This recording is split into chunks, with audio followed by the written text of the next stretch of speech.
Well, hey, welcome to the X Podcast. Welcome back to this week's episode. Yeah. I'm with Mr. Moore. I'm with Mr. Moore. Yeah. We're both with Mr. Moore. The More or Less Show. The More or Less. We thought about renaming it to something. Send in, should we rename it? I don't know. We got a lot of fun things we're thinking up right now. Yeah. For the pod. Who knows? Yes. We can't divulge them yet. We can't divulge them yet. We might do this on top of the roof. What? Yeah. Really? Have like a rooftop episode. Are you sure about that? Yeah, I think it'd be a lot of fun. Okay. We had a lot of feedback from last week's rampage on our pet peeves post-pandemic. And it was actually really good. It was really positive for a negative podcast. Yeah, you were really negative. You know, I felt negative, but I had people write in and say it was fun. And with everything else that's been going on, it was fun. It was lighthearted. And they agreed. We've still not received a ton of feedback of your pet peeves. We would still love to see all of those. But I want to start out today on the heels of a quasi-negative pod and working on your couple things gratitude journal. I am so thankful for. Number one, I knew it. Columbus now has good tacos.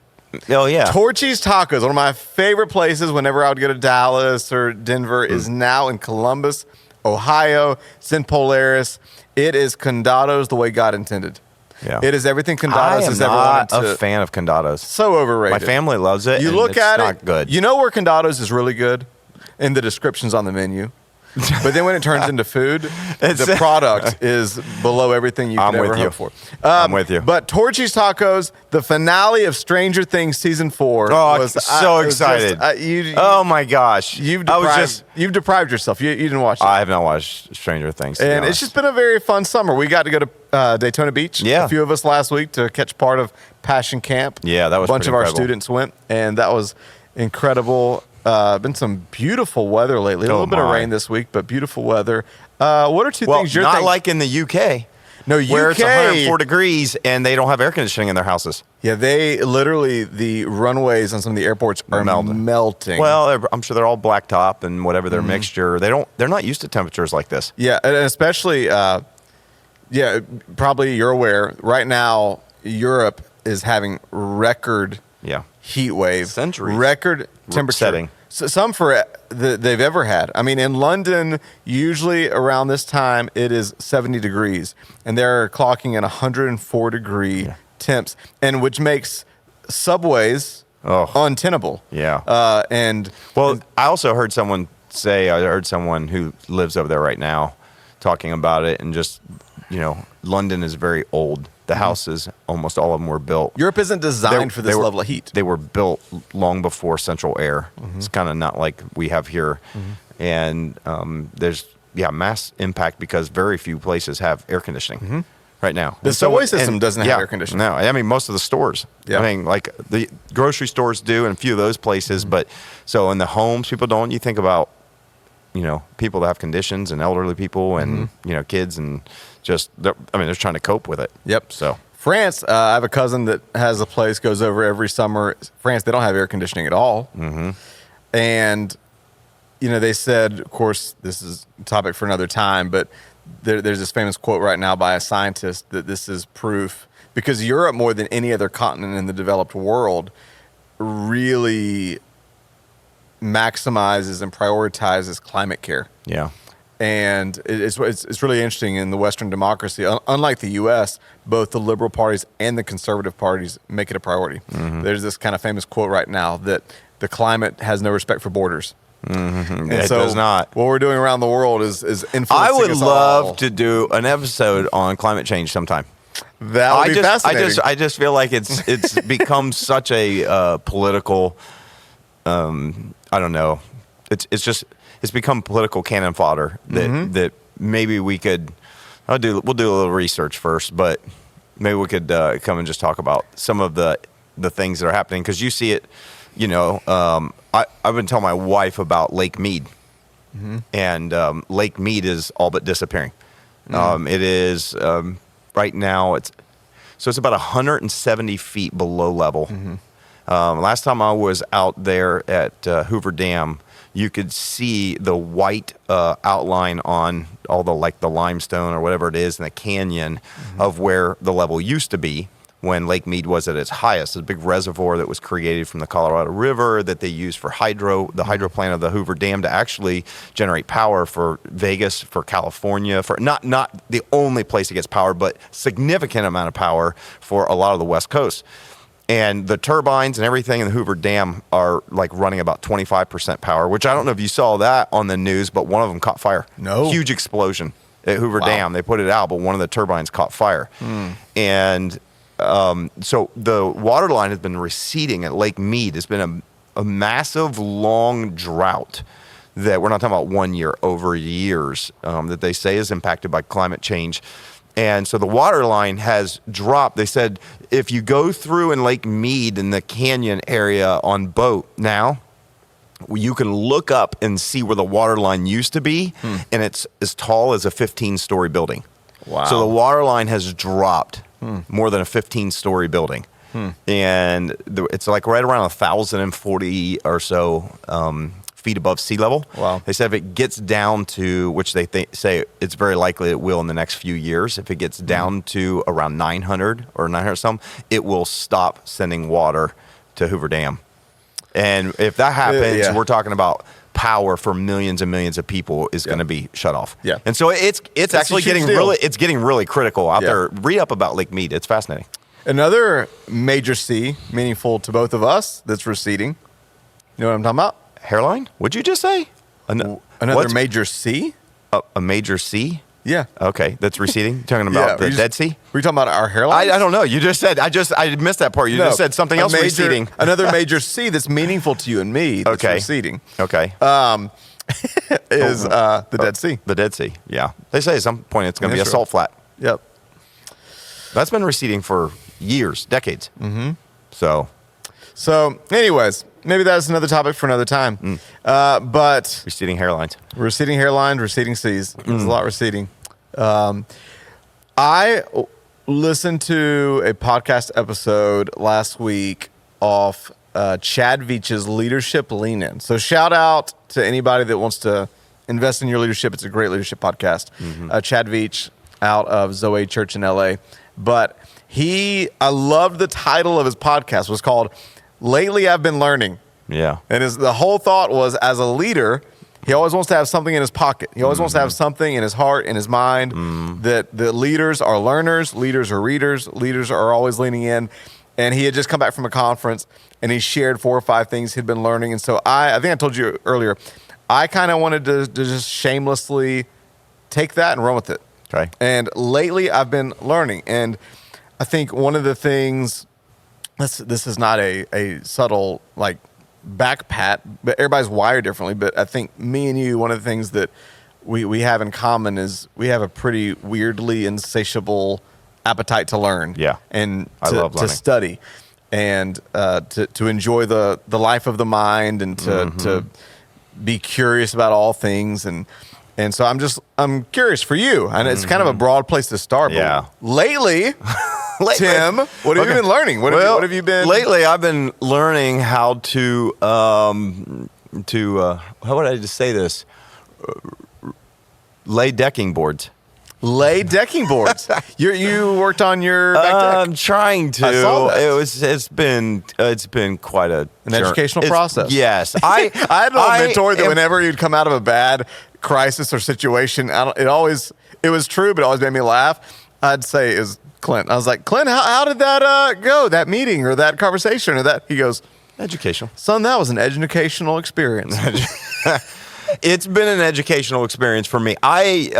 This may not be a shock to some people. I am not the most handy person in the world. I can do a lot of things around the house. I can fix things. I can do whatever. But when it comes to construction stuff, it's the person who will work really hard. Let me be the labor. I'll screw things in. I'll nail things. I'll cut things. I've helped build houses. I'm the cut man. You give me the measurements. So you're someone handy. I'll measure twice, cut once, or sometimes measure once, cut twice. But I am like, I can do that, But when I have to figure it all out, and so I'm grateful I have a neighbor who goes to our church who came over and is helping me try to finish it.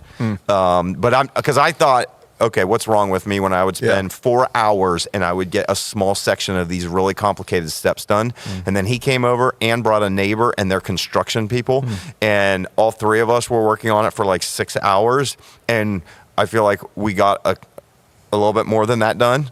And I'm like, okay, I told him, I said, man, I feel a little bit better about myself. God, I thought there was really something wrong with me. I was like, I should have this done by now. Yeah. And I don't like this. I got to a point where I told my wife, I said, I want to just pay someone. Why do I do this to myself? I was getting ready to ask that question. So is the reason that you didn't pay someone, number one, in Enneagram 3, or you're very frugal. You're one of the most frugal people I know. I'm frugal, and I'm always the kind of person that's like, if I can figure it out, then why would I pay someone? Yeah. But I literally I got to the point after hours and hours of stuff, I was like, I don't want to do this anymore. I quit. I don't want to do it.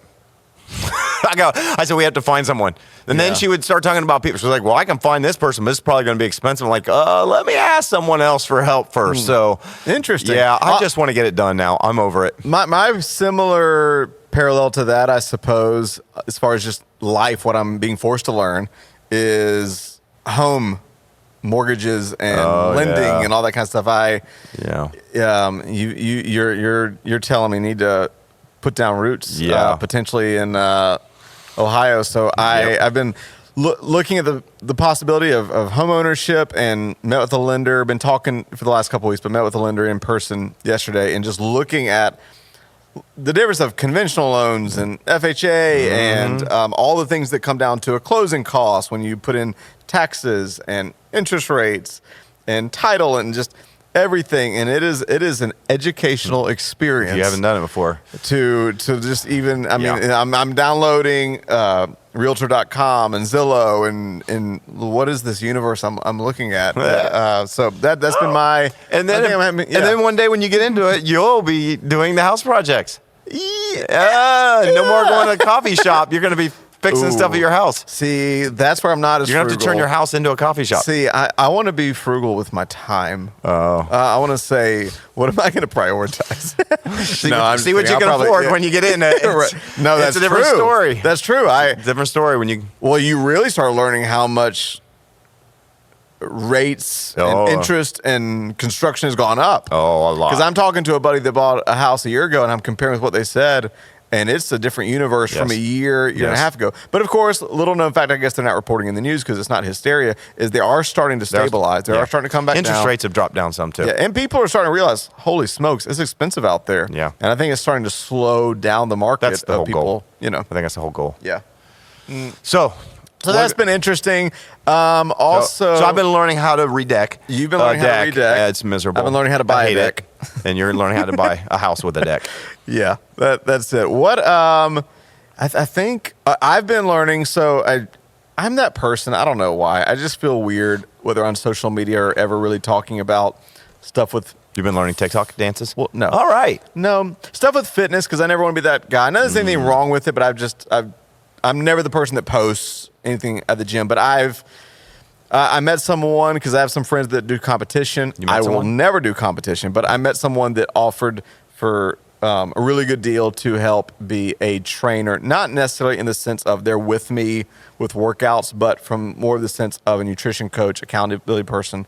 So I've been having to learn because I've never approached fitness nutrition from the point of macros and counting macros. So I got my macros app daily. I'm having to submit macros in fiber, protein, carbs, fats, sodium, all these kind of things, and learning didn't know that 1 gram of protein equals 4 calories. Did you know that? 1 gram of carb equals 4 calories. 1 gram of fat equals 9 calories. So I am this person has me on something where I've had to reduce fat by a third and triple the amount of carbs, and it's weird. And so I'm learning all kind of things about how my body responds and how macros go into the type of results you're wanting to get and all kind of things. That's been a whole educational process. Yeesh. But from this point forward for the rest of my life, I will know how to meal prep, how to calculate macros based on my body's needs. Have you been meal prepping? I don't think I've ever really seen a you lot. eat in. But you know what? I I have been eating out way less. That's a big change for you. Way less. Because you eat out like 4 meals a day. So like yesterday, because I was including your fourth meal, which is always a pizza from Massey's at 10 p.m. You know what's crazy? Monday, I had a Massey's cauliflower pizza for the first time in a month and a half. Are you serious? Mm-hmm. Actually, I haven't had one in quite a while. But that's amazing. That's a miracle, everybody. And I have to do cardio 4 times. I have to do 6. Like I'm counting my steps. I have to do 8,000. People listening, you don't care. We're just having another light, whatever. But I have to do 8,000 steps a day or more. I have to do 4 30-minute cardio sessions a week and weights 6 times a week. So yesterday, I went home on my lunch break, made lunch at home, took like 5 minutes, and went on a 30-minute run around the neighborhood. So that Wait, how long is your lunch? I usually take about 2.5 hours. Oh, cool? Okay. I was just wondering. Is that cool? Yeah, that's no problem. No, sometimes I'll take my full hour, you know, because, but anyway, so that's been a learning process. I'm curious. Okay, one of the things you and I both enjoy doing, and it sounds so, I don't know, weird to say, but we both love to read. Yeah. What are some of the books you've read this year? And Oh my! Or recently, or the last recently or year that. Oh my! I have to go look on Audible here. So, book one that I really enjoyed that I kept pushing you, saying you need to read this. You need to read this. That your cousin who was on the podcast used to always tell you about. I told you about this one first. Yeah, but you never read it. American Mind. You told me about it a year ago because your cousin did, and you never read it. And then I always on the list. And then I actually never even thought about it. Never crossed my mind until another pastor, when I went to a conference in February, said that book is really good. You need to read it. So then I did, and that was a fascinating book. And then I kept telling you and Zach, and I was like, you guys have to read this book. And you finally did. Yeah, I'm about halfway through. You haven't finished it yet? Okay. So The Coddling of the American Mind. That's a really good book. I would encourage anybody to pick that book up and read it. It'll give you an understanding into the psyche of our culture right now. Yes. That is probably a great way to put it, and why our culture is the way it is right now in terms of the generation that we have, the youngest generation that's in college. So, and kind of like why we've gotten to such a political polarization in our universities and in mainstream life. I think it gives fascinating. Yes, and I think even it'll give you a great framework for culture and for yourself. Because I think one of the goals, hopefully, if you really look into this book, and like you said, it shows the path to polarization. It shows you the path to, I think we even mentioned in a couple past podcasts, how in universities for the first time, they're creating safe zones so that people feel like if somebody says something I disagree with me, I'm attacked. We're putting it on the level of verbal assault. And you realize that we are mentally becoming weaker as a society, mentally becoming more crippled, and mentally becoming more polarized. And it gives you a framework to make you, at least in yourself, again, want to blow up echo chambers, blow up thin thinking. It's a powerful book. We're not becoming mentally or educationally resilient. No. We're actually becoming weaker. No. And so that was a fascinating book. Again, this isn't a Christian book. It's just we read books of all types from both Christian and non-Christian authors. It's just because we're pastors doesn't mean anything. I actually probably enjoy just as much books like this from and one of the authors, it's got 2 authors. I've read another one of his books. Now he's an atheist. He comes from the university world. Yeah.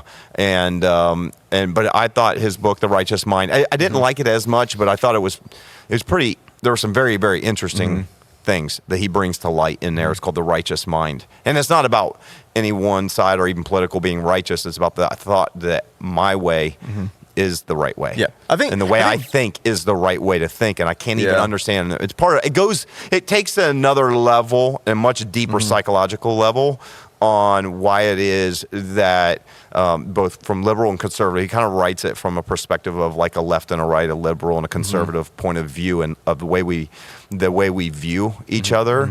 That we can't get anywhere because like, a liberal mindset thinks that a conservative is just whack and crazy. You only care about this, and they can't even understand. And part of it was his journey of going to like India, going to South America to some cultures and spending a lot of time with them. He's an atheist. And he goes to some cultures that are very spiritual, maybe not the same spirituality that I might have or you might have, but he goes to India where Hinduism and begins to learn why they do certain things, and then actually begins to, through empathy, understands, oh, I could see why you would think this way. Yep. I'm not saying it's right or wrong, but I could see, and it gave so in that journey, he's given him a new perspective to see his own side. Right. Yep. That's what's fascinating about it. Speaking of, and I think both of those authors do a great job of, they do a great job of what I think most of us should be able to do when we're having a dialogue and conversation, which is as much as they can de-emotionalize themselves and just put the truth on the table to dissect. Yeah. And I don't think they don't seem like they lean either way. No, they're equal opportunity offenders. I couldn't tell in the Coddling of the American Mind where these authors kind of landed. But speaking of polarization, another book that me and you just, I don't know if did you finish In It, Twin It yet? No, not In It, Twin It? I'm toward the very end. So Andy Stanley's new book. I think it's my favorite book this summer. Yeah, popular pastor from Atlanta for the last 30, 40 years. If you're in the church world, you know his name, but his new book, Not In It to Win It, the tagline is Why Choosing Sides Sidelines the Church. Yeah. And just about the last 3 years as a church, and even back historically, of how is the church supposed to navigate and respond to political climate. Yeah. And I appreciate it. It's one of those few books that I'm like, I think every follower of Jesus should read it. I agree. At some point, I think we'll try to figure out a way to really encourage people in our community to read it. And if you're listening to this now, I really feel very strongly about this book. Yeah. I'm toward the very, very end, but what I've read so far, for the most part, I mean, Andy Stanley, if you read of his other stuff, you'll know he has some very interesting takes on the Bible and the Old Testament, New Testament, all that good stuff. But for the most part, what he really speaks to, I would echo. I would echo completely. Yep. And so I think that's been a fantastic really book. Good. I have a sad list right here to encourage some people. Oh. And here's the sad list. You want to know what it is? It's the list. Harry Potter 1, 2, 3, and 4, 5, and 6, and 7, no, that'd be and 8, that'd be Zach Brown. 15. Although I promised him that I would. You're gonna read it, at Harry some Potter? point this year. Read either Lord of the Rings or Harry Potter. I made a commitment, dude. That's why you got to watch a movie. But you know what? Speaking of fiction, 2 books that would bore the heck out of you that I've read is Tortilla Flat by John Steinbeck, and Steinbeck though. Tender is the Night by Fitzgerald. And so the reason I'm reading those two, Tender is an app by Fitch. What no, was that? Tender is the Night. Tender is your app or what? No, hey, I see Tinder I see what you're doing. Tinder here. or Tender. Tender, T-E-N-D-E-R. T-I-N-D-E-R. Not Tinder, T-I-N-D-E-R. Tender for the night. Okay, Tender that's is the interesting. night. Tender is the night. You got to be careful how you say that one. Tender. So that, yeah, I guess that's true. That actually a lot of people will say is his best work. Wait. Who's it by again? Fitzgerald.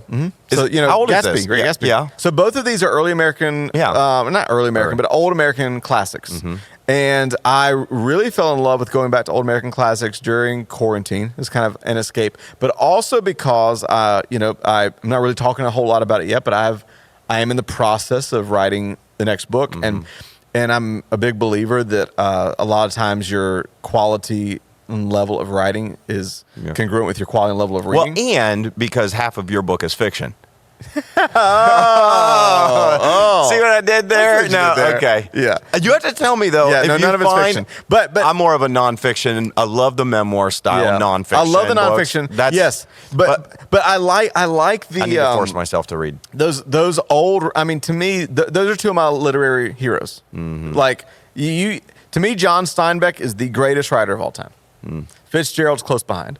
And so I just love John Steinbeck. And so when I write, like I some of my favorite influences, they're very different, is the John Steinbecks, but then like the John Mark Comer, Donald Miller. I love the memoirish style, but I love the poetic. But then, I love, so there's a combination. But a lot of times if I'm getting back into writing, I'm like, who are some incredible writers that I can be reading to get into my skin? What book by Comer then? Because the last book I read by Comer, I would not put in a category of memoirish / No. John Mark Comer, not as far as memoirish. I love Donald Miller as far as memoirish. I love John Mark Comer because I love the elegance and simplicity of his writing style. Very, very simplistic. And good. I like yes, and I love the format. I love the spacing. I love that. Live No Lies was the last one. Okay. That makes sense then. But what was the one I was going to say? Where was I going with this? Oh, here's my sad list. So I have people tell me all the time, they're like, I start books, but I don't finish them. And so I did something in preparation of this podcast. I found all the books that I've started this year, but I haven't finished yet. Wow. So this, to encourage anybody I think that I only have is one. discouraged. Okay, overachiever. Well, here are the. Well, I don't start them if I don't think they're good. Here are all the ones that I've started but haven't finished. Okay. Out of the Cave by Chris Hodges. I'm almost done. The Story of You by Ian Cron. He's the guy, and he repopularized the Enneagram. I just I read the few chapters that applied to me, and then I was out. That sounds like enough. Yeah, it was good. Undistracted by Bob Goff. That's definitely like a feel good while I'm at the beach kind of book. It's good. I'll finish it eventually. Calling the American Mind. I need to finish. I'm almost done with Tinder is the Night. The Fire That Consumed by Edward. Tender. Tinder is the Night. Tinder. Tinder. 10. Tinder. Not 10. 10. Tan. What are we in Canada? Tinder. Listen to me. Tender. Tinder. 10. Give me grab you a pen so you can write on some paper. Tender is the night. Not Tinder is the night. It's Tinder is the night. Tinder. Okay, 10 or 10. 10. Can you tell the difference? 10. Like a tin can or a 10. That's a Midwest thing. 10. Well, when you say Tinder is the night and don't put any context around it, people are going to think things. And I'm just trying to help you. Listen, only if their mind's in the gutter. Swipe left. Okay. Yeah. So, The Fire That Consumes by Edward Fudge. Yeah. I also another book. Well, I started that one as well. Yep. Yeah. We haven't finished it yet. It is about annihilationism. That's going to be another podcast one day. Deliverance by John Thompson. Good, but hard read. Here. You know, one of my favorite books I've read all year. Speaking of like memoir styles, is when I was in South Africa. This was a very when in Rome, or I guess you'd say when in South Africa. When I was in South Africa, I read the book Born a Crime by Trevor Noah about growing up in South Africa. That was a fun, fascinating read. I think I've encouraged you. Yeah. It's so good. I'd read that. Last Supper on the Moon by Levi Lusko. Scary Faith by Tim Moore. That's pretty good. Yeah, funny. My favorite book right now that I just finished is one more on a soul level, is John Eldredge's Get Your Life Back. Yeah. And then me and you both started his book, Resilient. Yeah, Resilient. And yes, and then that's a lot of books. So I think probably my I don't have to give a whole bunch of them. I just tell you that on top of a lot of those, I've read some of those that you mentioned.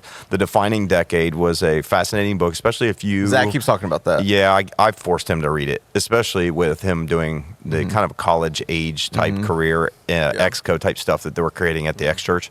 So I told him, I was like, you have to read The Defining Decade by Meg J. That's a great book, I will say, if you are in your 20s or you have any kids who are going to reach that age. And it really...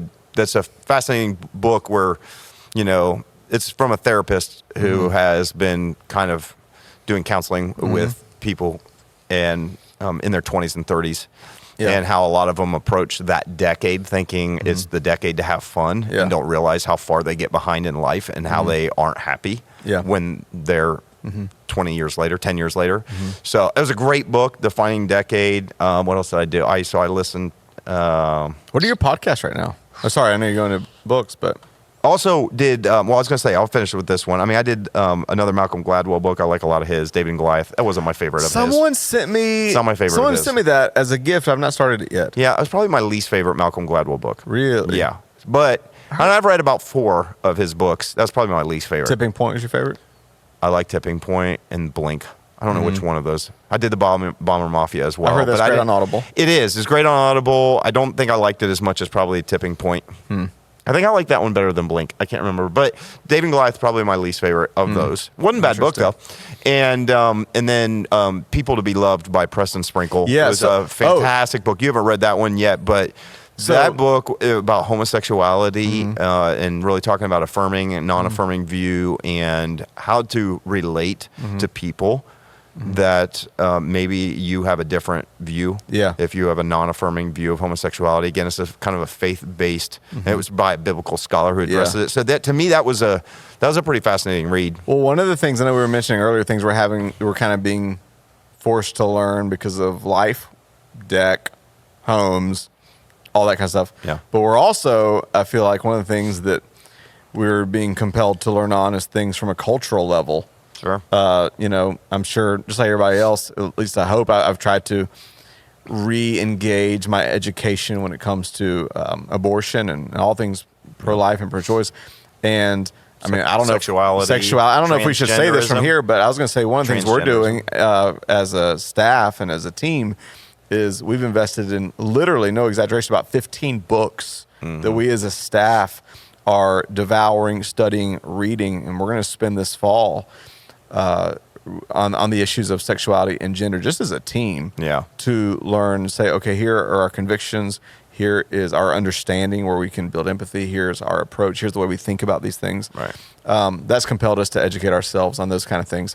So learning that. I'm curious, just real quick, what do you have? What are your rhythms of learning? I mean, I know both of us read books, podcasts. Like, what's your frequency of books and podcasts? Do you have an approach? Do you have any kind of systematic strategy to educate yourself? And any kind of like conviction on what you wish more people would do or leaders would do to educate themselves? Or well, I think you should. Yeah, I mean, so I have an approach where I am constantly, I think my mind, though, is almost insatiable when it comes to learning. I'm just fascinated by a lot of different things. So, rhythms, early morning is when I really, we didn't really talk about that just because, in this podcast, we try to cover a lot of ground and territory and culturally and deal with stuff. But, I try to use early morning time for myself to develop spiritually. And so that's times, and one of the things I've been doing, you want to say, what am I learning in that? I mean, you and I both doing, I think, the same reading plan. You've been doing it for a while. I stepped into it this year just to change things up. I read through the Bible every year. So that's one thing that I like to do. And so I'll have a chunk that I'll read every day and kind of process. But I've also added to that, based on the Resilient book, was the Pause app with a Resilient program, which is like 10 minutes each morning and evening of being guided through talking about things that our soul needs. Yeah. So I've been doing that for a little while, just because I really have wanted to build a little bit of resilience in my soul in this season. Yeah. So I've been doing that kind of stuff spiritually. I listen to books and read. So I'm doing some reading. I'll do more reading in the evening when I do it, but I haven't been great about it lately. But I typically will do more reading in the evening, or if I'm traveling or doing that. I read on plane when we were traveling some. I read when I was in Houston quite a bit. I feel like traveling gives me a break away from the norms to do more reading, so I end up doing that a lot more when I'm traveling. But I listen to books all the time. So I listen when I'm at the gym. I'm usually listening to a book. I go to the gym 4 times a week. You listen to books at the gym? I listen to books at the gym. Interesting. I don't need heavy metal music to get me. Well, I don't like heavy metal music, but punk rock all the way. No, I don't. Yeah. I don't. I'm one of those few people that I would rather my mind be engaged while I'm working out than needing music to escape and get lost in it. I don't. I look for moments when my mind can think. I told you. Of both, certain books I can read. So the physical, Audible. I prefer Audible. I think it depends on the style of book, though. Like some of the other books that I've read, some of the ones I've gotten from you that are memoir-ish, I have no problem sitting there and physically reading those. Yeah. If they're really if they're really enjoyable, that's great. I like the ones that make me think. I prefer that in Audible. But you think, oddly enough, because we've talked about this. There are a few that me and you debate over that I'm like, okay, if you were to read this, okay, one I remember. You read this, you might like it. I'm like, I don't like that book. Yes, and I'm like, this is like everybody's different, but I am convinced there are some books that necessitate a slowing down, sitting down in the quiet, and letting it. Like, one of the ones was the classic. Actually, it's the one that Andy Stanley says every person should read. It's 3 Kings. By what's his face? Yeah, I think I tried to read Saul that one. And David. Oh, gosh, and that's like a soul-searching. It's like sit down, weep in the corner of Starbucks kind of book, and you're like, yeah, I was that on Audible. I was mowing the grass. This is when we know you're an Enneagram 4. Wing 4. No. Wing 4. You're an Enneagram 4, Wing 4. This is when we know. That book was rough. I don't know if it was just because it had emotion. It's soul searching. No, it's maybe literally like it's a search me and know me, oh God, kind of book. Maybe it's because the place you were in when you first read it. And I do think that sometimes that makes a difference. I think if you're in a place where you're reading something that speaks to where you are in life and what you're going through, what you're doing, then there's some kind of attachment. Like John Eldredge, it's interesting since we're kind of on the spiritual thing right now. Like I have seasons where I'm a big believer on a spiritual level that my main spiritual substance needs to come from Scripture and God's Word and prayer, not secondhand. Yeah. Some people have a parasitic faith, and I think it's dangerous. Mm-hmm. That I need to learn how to pick up a fork for myself and eat daily. Mm-hmm. On top of that, I really believe where God plants you, God puts the spiritual voice in your life. And so, I think it's interesting when people will listen to everybody but the pastor they're under. So for me, I'm not saying this to suck up, but when I come on Sundays, I don't want to take for granted. Every time you get up, whoever gets up to speak, God speak to me through them. Yeah. But then everything else I do believe is supplemental, and supplements can help. But it's interesting in different seasons of my life, I feel like God uses different voices from afar. Earl McManus at times. John Bevere was a huge voice for a few years of laying a foundation. I always loved the old wells of Spurgeon and Tozer and all those. But right now it's weird. Somebody that I haven't read since college from Wild at Heart days, but John Eldredge. I don't know, just maybe in these times my soul has needed it. But he's had this book that I kept hearing Levi Lusko and different people recommend called Get Your Life Back. And the subtitle is Everyday Practices for a World Gone Mad. And it's Rhythms of Grace for the Soul. And it's kind of maybe just a different take on some of the John Mark Comer, Dallas Willard stuff of what does it look like to create a rule of life? Yeah. What does it look like to create structures that actually let your soul grow and bloom and flourish? What does it look like to craft pauses? Talk about the 1 minute pause app during the day. And it's been life-changing for me. And this is just on a random note, well, one of the things he talks about in the book that I've been relearning is the power of beauty in your soul as a practice. And he talks about how Americans spend 93% of their time indoors under artificial light, with artificial sound, with artificial air. And how that is a cocoon that we don't realize is affecting us. And he shared this story in Get Your Life Back. And I thought this was fascinating. I don't know if he shared this in Resilient, but it was a statistic of hospital patients that had a window view of nature and those that had a window view of the apartment. And amazingly, those that had a window view of nature healed twice as fast. And talk about the healing. It's been known for centuries and millennia, the restorative power of beauty and of nature and creation. So I love how July mornings have been cool. Yeah. So I've literally been taking my end table and my chair and going outside and doing my devotions outside for the last 2 months. There you go. And like it's had this, but so one, as far as what I'm learning, I think I told you, he had this thought that may sound so simple, but I found it profound, of the difference between relief and restoration. And now he had this really crazy busy day, went outside to his porch, let himself slow down, quieted himself, began to feel himself catch his breath and calm down. But then what he calls the carnival of flesh, of maybe a few drinks would help. Maybe this would help. And he said what he started to crave was in his body and in his kind of his flesh, so to speak, was relief. Yeah. When what his soul craved was restoration. And I just thought that was such a profound thought, because relief is instant. Yeah. Restoration is slow. Slowly making sure that I'm taking walks, that's restorative. Yep. Getting out in the sun before 11 a.m., that's restorative. A quick drink, that'll bring quick relief. But a lot of times what we want is relief when what we need is restoration. So to me, just that whole thought of, and even just the thought again of revisiting this ancient concept of what does it look like to create a rule of life. When Samson was born, his mom asked the angel, what's to be the boy's rule of life? And for a long time, I just thought, okay, so what are his rules? Yeah. And really, it's this ancient concept of what does it look like to actually my life is being here's what I've been learning lately. They've put it in a sentence. Here's one thought. It's from this book I started reading called The Common Rule. And it's this: my habits don't just form my schedule, my habits form my heart. And so all of us have habits, whether we've thought through them or not. Right. And so I've been just on this journey of what does it look like to be really intentional again, to create habits that are forming the kind of person I want to become. Yeah.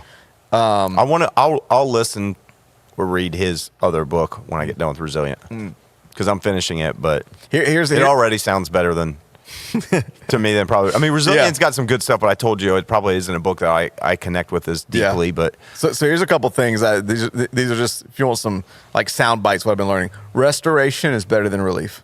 It's good. My habits don't just form my schedule. My habits form my heart. Here's another one. Energy creates energy. So speaking of resilience, one of the things that I don't know why, but I've struggled at times. I'm like, and I probably need to go get a physical and checkup. But at times I'm like, why am I so tired? And one of the things I've been trying to do is when you're tired, you're tempted to pull back. Yeah. And we all probably need deeper rest. We all need, I believe, a Sabbath, a soul day once a week. Yeah. But the problem is when we feel lethargic, we'll pull back and we will actually begin to weaken ourselves physiologically, mentally. We'll actually create lesser energy. I agree. And so I've been trying, and I feel like I've tried to do this for a while, but especially over the last few months, when I feel tired, that's when I'm going to work out more. Yep. That's when I'm going to add an extra run. It actually does things to us physiologically. I mean, we know that there's endorphins that are released, there's serotonin that's released, there's things that are released in our bodies I think actually make us feel better and they feel stronger. And I totally agree with that thought. My wife and I have been talking about, just even as we think toward, what does life look like, in 10 years, in 20 years? And, one of the things that we've been talking about is how can we be committed to a lifestyle that would enable us to be strong mentally and physically as we get later into life. Yeah. You just get older and older. I think it's just something about kids growing up, moving out of the house that makes you just start thinking about, whoa, what does life look like for me as I get older? And, I'm not even close to retirement, but when you start thinking about that, you're like, the last thing I would ever want to do is maybe even retire. Might just change and do something different. But the last thing I would want to do is almost like retire to nothingness. People that seem to retire to nothingness seem to fade. They fade physically, they fade mentally, you know what I mean? They don't have that. And so I really think I'm a big believer that you've got to have those rhythms in your life that will keep you young, so to speak, as you get older. And so I do think working out, I think your eating habits, I think your physical activity, I think your social activity. I think how much are you doing that socially where you're engaging with other people? Because I think the older you get, the easier it is just to retract. It's so easy. And so like kind of bringing all of them together of creating a rule of life, but then energy creating energy. And it almost goes back to that thing. I love Chad Veach, his motto last year, and I kind of made it my motto is I do hard things. When you do hard things, you create an easy life. When you take the easy way, you create a hard life. And every day I want to do hard things. I want to, the mornings, I've had a lot of mornings recently where I've gotten up early enough to get writing knocked out, have great devotions, do all that. And then if I can, this is kind of how I define a win for the day. If I can move towards my purpose, get some writing knocked out, connect deeply with the people I love, contribute in a meaningful way to work, and move my body, like that's a great day. And so yesterday, I didn't get up in time to get as much writing done as I wanted to. Did you get up 9? No, it's funny. I live 5 minutes down the road, and work starts at 9. I've been getting up between 6:45 and 7, but that's what time I usually wake up and get up. But I've been really wanting to. My goal is I want to get to 5 o'clock. I want to get to a 5 o'clock rise, because when I get up at 7, I can go outside, linger for about 45 minutes to an hour outside, and I can usually get about 30 minutes done of writing before I get ready to get to work. But I'd love to get up at 5 and be able to write for 90 minutes, do some reading on top of devotions. And so, but anyways, yesterday I was at the gym. I had finished a workout. And then I saw someone calling. He's one of my good friends. One of those people that, when you talk to, it fills you back up. It's life-giving. And in the common rule, they have these several things they try to get you to do every day. One is 1 hour without phone, One is scripture before phone. One is hour-long conversation with a life-giving friend a week.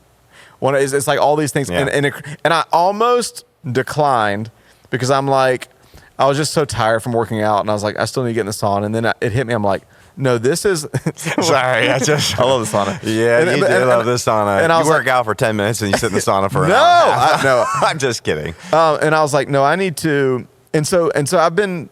But I think through those things. What are the things that are going to create a beautiful life, that are going to be healthy for my soul? Because really, the most loving thing I can do for the people I serve and lead is to make sure I'm healthy.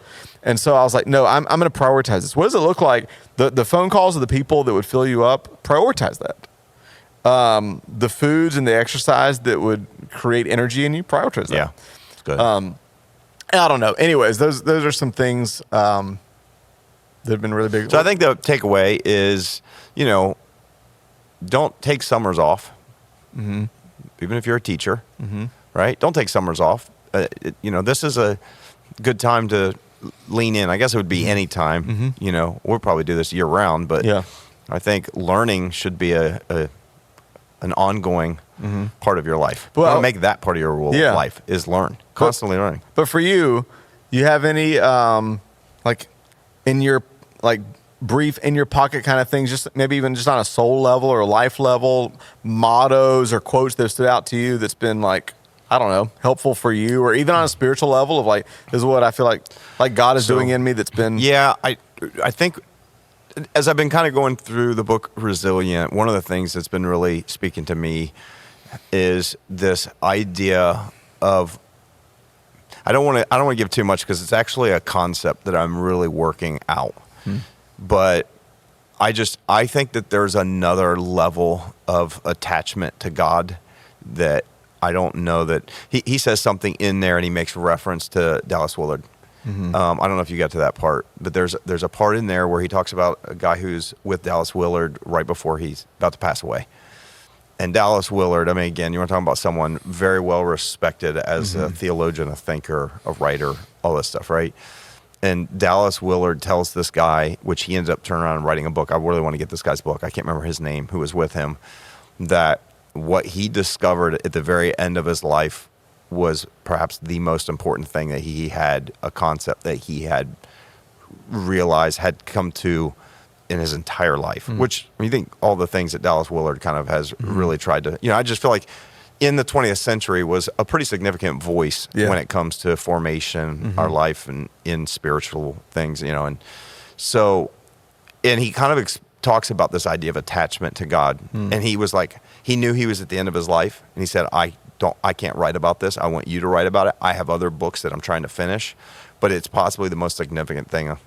And he says a few things in there just got me just really, my mind and my spirit just kind of really moving. That I think sometimes faith, what little bit I want to share, because it's just something I'm really trying to work out for myself and understand the depth of it. Yeah. But I think faith is a lot of times, it's a, I don't want to say this, it's a means to an end, right? It can be a means to eternity. It can be a means to deal with my, problems that I'm having. It could be a means. And I don't know that we have fully grasped what it means to actually find a real connection with God. Yeah. That I think sometimes faith can replace that. And so for me, it's so much of a mental understanding. It's a theological understanding, even in practice, but it's been a little bit more compartmentalized than I think I want it to be. And so that's kind of one of the reasons why I've also been doing this kind of resilient, pause type app, and doing it twice a day on top of other things that I would do. Because I'm just trying to really find within me, how do I cultivate a real attachment to God? And not just be something that I think about, and not just be something I believe, but it actually be something that I practice and I experience daily. Yeah, I don't know. It's far more profound, but it's something that is just like resonating in me right now. It's so profound, and yet isn't it also so simple? Like sometimes I feel like, not to get ending on a very spiritual note, but I feel like I'm a pastor who's trying to teach people the mysteries of God, and I find myself over and over again being like, Jesus, will you teach me how to follow you? Yeah. Yeah. You know, like maybe I shouldn't confess as a pastor. You know what? Like I think part of this journey I've been on that's been so healing but so convicting is coming back again. Because a part of learning is unlearning and relearning. Yeah. And I feel like one of the things I'm relearning is I am really bad at abiding with Jesus. Well, think about it though, from a concept level. This is a really hard thing to wrap your mind around. I mean, as much as I know we say, oh, it should be simple, and we're pastors and this, but let's think about this. Yeah. How do you personally connect with a God that you might believe in that you can't see, have never physically laid eyes on? You know, that you are doing it through, in parts, a text that is from the time that he lived, but there's a disconnect in your I mean, if you just really look at it from a outsider's perspective, it is pretty hard. Yeah. But, I mean, but you know what's crazy is when I first was captivated by the idea that I could experience and know God, I felt like it came so much more naturally to me. And maybe it's because I had less life obligations, the seed parable, the cares of life hadn't choked it out as much. Yeah. But when you fall in love with someone, your mind is always on them. Yeah. Like I heard somebody say the other day, like we always talk about the most important thing is how you think. You are what you think. There's truth to that, but there's a book I want to read. A lot of people have been recommending to me that is called "You Are What You Love." That your life, even more than being defined by what you think, is defined by your affections. That what you love is going to define you. And when I first fell in love with Jesus, it sounds odd to somebody not from a faith context, my thoughts were never far from him. And so when I talk about abiding with Jesus, it's almost like this, from a spiritual standpoint and a practical standpoint of, I've realized I am really good at visiting Jesus. I am really good at visiting him on Sundays. I'm actually, not to pat myself on the back, but I mean, since I gave my life to Jesus in 8th grade, I, for the most part, spend my mornings with him. I can't imagine this. Really, to be honest, I'm not saying it as a spiritual badge. It is the highlight. The highlight of my day is to put on my playlist or go outside, get a cup of coffee, and spend time. I need it. Like I need oxygen. I'm not bragging about that any more than I'm bragging about the fact that I eat food every day. Like my soul needs it. Yeah. But I'm good at visiting. I'm not good at walking. I'm really good at, I can have the most incredible experience with God or even just a normal devotional. And then by 10:30, the first person cuts me off in traffic or something goes on at work. And my thoughts are, and I think it's one of the powers of the 1 minute pause, what people used to do for centuries. They call it the daily office of 4 or 5 times a day. I structure myself to stop. And because Jesus didn't say, if you visit with me, you'll bear fruit. No. He said, if you abide in me, if you dwell, if I can learn how to walk. Yeah. I'm fascinated again by that idea of what does it look like to perpetually walk with God? Yeah. I agree. I think I'm in the same place in that regard. So, but I mean, I think it's kind of indicative of most of our relationships in general. I mean, when you first meet, someone, you end up getting married. I mean, there's all these feelings, these emotions. You can't stop thinking about them. You call them all the time. You know what I mean? Then you get married, you make a commitment, and then you find out, you start taking them for granted, and you don't, you know what I mean? And it's not as you'll see them when you see them. Right. And you know what I mean? They're on your mind. And so I think the same thing happens with a relationship with God. And so, you have to, I think it takes discipline to love. Yeah. Just like it takes discipline to work out. It takes discipline to love. Yeah. And, how do you can't force affection. No. But you can do things, but you I can think, in your structure life that would give create, space. that would create the desire for it. And I think that's one reason why marriages probably also fall apart. I don't know that it's a whole lot different. It's just we don't have that person sitting in our house right in front of us, and we have to, but we can also connect with them when we're at work. Right. You can't with your spouse. But it's just a matter of like, I don't know. It's just something I'm trying to process. It's not the idea. It's trying to understand how. Right. That's, I think, one of the things that probably I've gotten the most from the Resilient book and the app is just this idea. Because originally the concept is resilience comes from a union with God. But it's kind of, I'm not so much for the resilient part, but just I've kind of mentally, emotionally, spiritually, I'm going off in this other direction about understanding, like, maybe we're missing something when we think about faith altogether. Yeah. Like, how do you, and not to put words in your mouth, but if what we're saying is kind of the same, what does it look like practically to stay intimately connected with God? Yes. What if, Okay, so we'll just wrap up with this because this is the thing I'm trying to process. But what if the whole goal or the idea of, we'll just say, I'll use this for Christianity. Mm-hmm. This is something I'm kind of working on to understand and flesh out that may come out in future stuff. But what if the whole goal of Christianity is not eternity? Yeah. See, I think most of the time we think of faith in regards to, okay, so this is believing God on this side of life, then I get to spend eternity with him. Oh, if I do this, then I get to go to heaven, if there is a heaven. If I get to this, what if we're missing the whole point of it? That's not the goal. But that is that's how we approach it. Mm-hmm.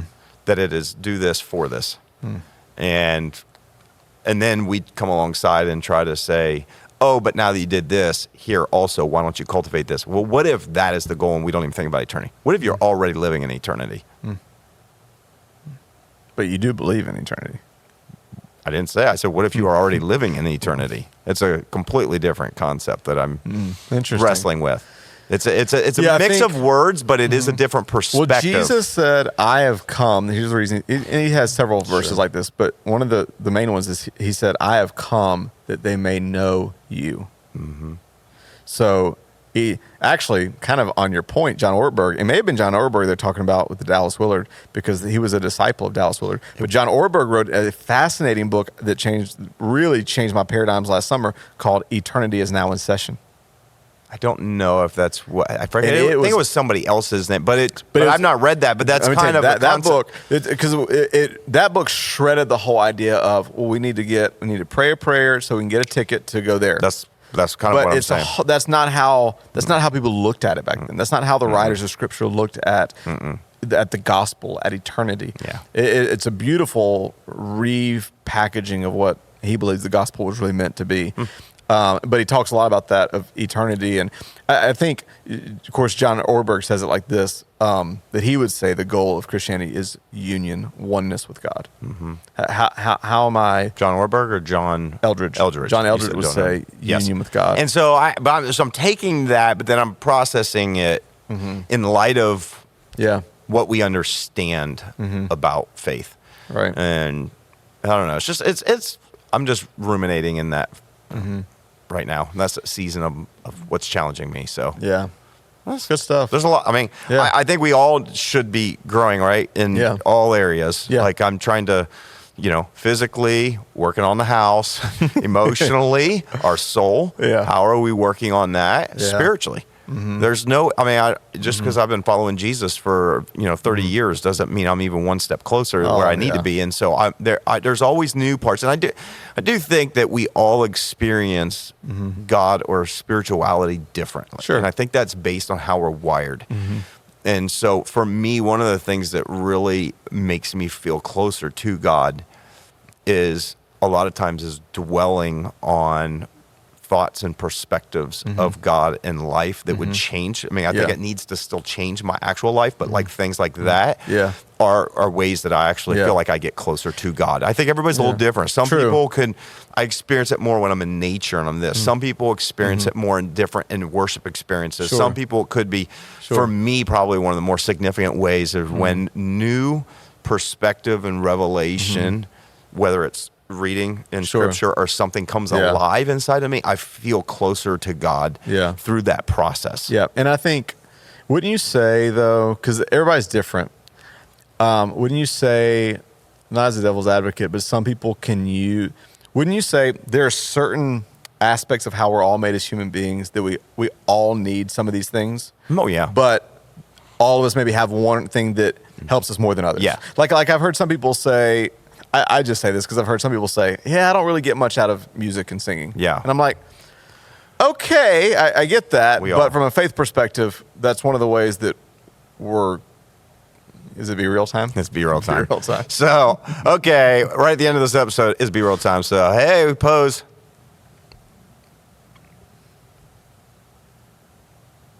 Got it? Yeah, sorry. Okay. Anyways, you were saying. But I'm like, it's in the presence of God that we're changed. He inhabits our praise. Yeah. We're commanded to. So like that may not be your thing, but worship is not a personality thing.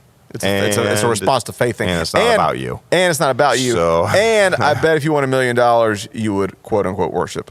And I bet if your favorite sports team, you would. Anyways, all that to say, I think. But one last riff on what you just said, because I do think I think it can be easy to think that learning is just something a quick or a surface, just skimming of information. If I read enough books, if I listen to enough podcasts, part of true learning is actually taking time, like you said, to think through. Yeah.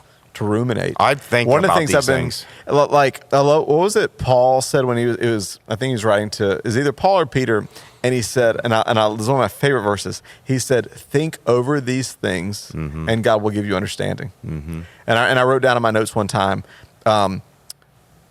revelation comes from meditation. Mm-hmm. It comes from a lot of different things. It comes from the voice of God. But absolutely. A lot of times, in fact, like if. Again, this one's a little bit more faith-based, but from Scripture, one of the greatest things I try whenever, because I'm going through the plan every morning of Scripture reading, but I always try to find a verse or two that I love how Louis Giglio says, the cream that rises to the top. Mm-hmm. What rose to the top? What is standing out to me? And let me pray it. Let me think about it. Let me underline it. I try to find a way to I don't always succeed in this, but how can I keep bringing this back throughout the day? How can I think about it? I love runs because runs is kind of, you do this when you work out, but for me, when I run, that's an easier time for me to think. Your mind. My mind goes, when I go for walks, I think about things. And I think there's books on this right now, but there's a lost art right now of deep thought. Mm-hmm. And Socrates said, an unexamined life is a life not worth living. But when it comes to the truth you're reading, sometimes I need to go back and just, instead of reading a new book so that I can get something else knocked out, I need to read an old book. Mm-hmm. Or I need to read a chapter at a time. What was that? As Charles Spurgeon said, one verse camped out in for a year sometimes can be better than a quick skimming, a quick raking of the leaves. Yeah. So anyways, just I think that, because for me that's been great in the mornings I've been actually in the mornings before, I'll sit with the Bible on my lap. I'll just sit there for a few minutes. Mm-hmm. I'm training myself. I just want to sit there. Yeah. Slow down. And then after I read, sit there if I can and think through these things. I started doing that pause app before I read. That's good. Because it causes you to slow down. It moves at a really slow pace and it just kind of causes you to think about stuff. And so a lot of good stuff. So, at the end of the day, I hope we're always learning and we're always growing. They say the day you stop learning is the day you start dying. Yeah. So let's be fresh. Hey, lately I've been learning. Send us an email at podcast@thex.church and start it with lately I've been learning. Tell us what you have been learning. So hopefully this episode was entertaining and encouraging to you, helpful maybe in some way. If it was, share it with someone. We always appreciate every rate and review. Subscribe if you haven't already. And until next time, we'll see you next week.